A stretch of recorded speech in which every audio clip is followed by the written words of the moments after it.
முதல்ல அதிமுக கூட்டணி ஆட்சி என்கிற கருத்துக்கு, அந்த நிலைப்பாட்டுக்கு உடன்படுகிறதா என்பதை அதிகாரப்பூர்வமாக அறிவிக்க வேண்டும். அதுக்கு பிறகுதான் இந்த டிஸ்கஷனை ஃபர்தரா கொண்டு போக முடியும். அதிமுகவுடைய நிலைப்பாடு என்ன? மோடி சொல்கிறார், வரும்போதெல்லாம் சொல்கிறார் கூட்டணி ஆட்சி அப்படின்னு. அது கூட இருக்கிற கட்சிகளை ஏமாற்றுவதற்கான ஒரு முயற்சி, ஊசலாட்டத்தில் இருக்கிற கட்சிகளை தம் பக்கம் ஈர்த்து போடுவதற்கான ஒரு முயற்சி, அவ்வளவுதானே தவிர உண்மை அதுவாக இல்லை. என்றைக்கு எடப்பாடி பழனிசாமி அவர்கள் அதிகாரப்பூர்வமாக அறிவிக்கிறாரோ அன்றைக்குத்தான் கூட்டணி ஆட்சி தொடர்பான கருத்தை நாம் விரிவாக விவாதிக்க முடியும்.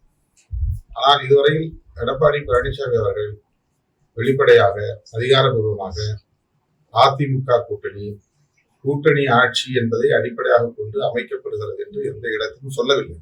அவர் சொல்லட்டும், பேசலாம்.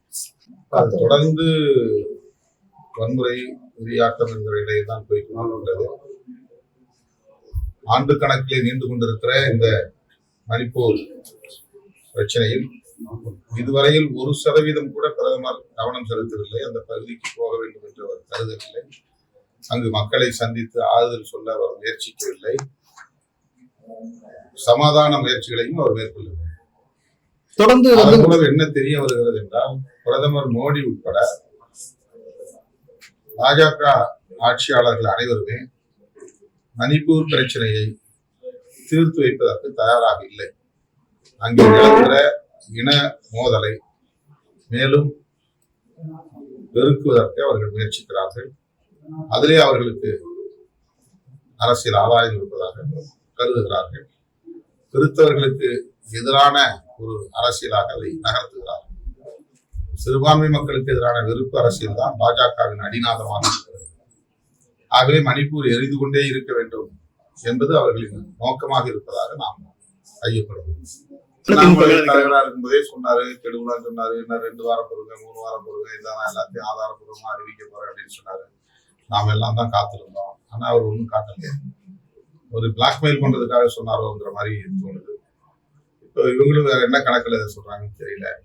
ஆதாரம் இருந்தா ஆதாரம் இவங்க கையில அதிகாரம் இருக்கு, உடனே அம்பலப்படுத்தலாம், நடவடிக்கை எடுக்கலாம். பட் ஏன் எடுக்காரு அவங்க காலத்தாக்குறாங்க? தேர்தல் அரசியலுக்காக பேசுறாங்க. ஏதோ ஒரு மிரட்டல். இந்த மிரட்டல் எதுக்காகன்னு நமக்கு தெரியும். பாமக நிறுவனர் செய்தியாளர் சங்கத்துல ஒவ்வொரு என்ன சொன்னா, விரைவில் நல்ல செய்தி வரும்னு சொல்றாரு. ஒரு சில இடத்துல கலைஞருக்கு ஒரு குறிப்பிட்டு பேசுறாரு. இது என்ன, அவர் திமுகவோட கூட்டணி வைக்கிறதுக்காக அப்படி பேசுறாரா, இல்ல அப்படி ஒருவேளை திமுக கூட்டணிக்கு அவங்க வர மாதிரி என்ன பிசிக அடுத்த கட்ட? இது யூகமான கேள்விங்க. திரும்ப இதே கேள்வி கேட்கிறாங்க. இல்ல அவர் தொடர்ந்து அதே யூகமான கேள்விக்கு தொடர்ந்து அவர் அதை சொல்லிட்டே வராரு. யூகமான கேள்விக்கு யூகமா பதில் சொல்ல முடியாது. வரட்டும், வந்த பிறகு பேசிக்கலாம். டயா பூஸ்டர், சுகருடைய ரிமோட் கண்ட்ரோல் இனி உங்க கையில. அனைத்து மருந்து கடைகளிலும் கிடைக்கும். செய்திகளை உடனுக்குடன் தெரிந்து கொள்ள கீழ்கண்ட கேபிள் மற்றும் டிடிஎச் நெட்வொர்க்குகளில் எம்நாடு செய்தி தொலைக்காட்சியை காணுங்கள்.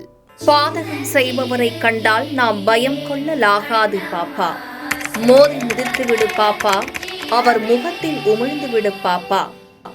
அண்மை செய்திகளை உடனுக்குடன் தெரிந்து கொள்ள இணைந்திருங்கள் எம்நாடு தொலைக்காட்சியுடன்.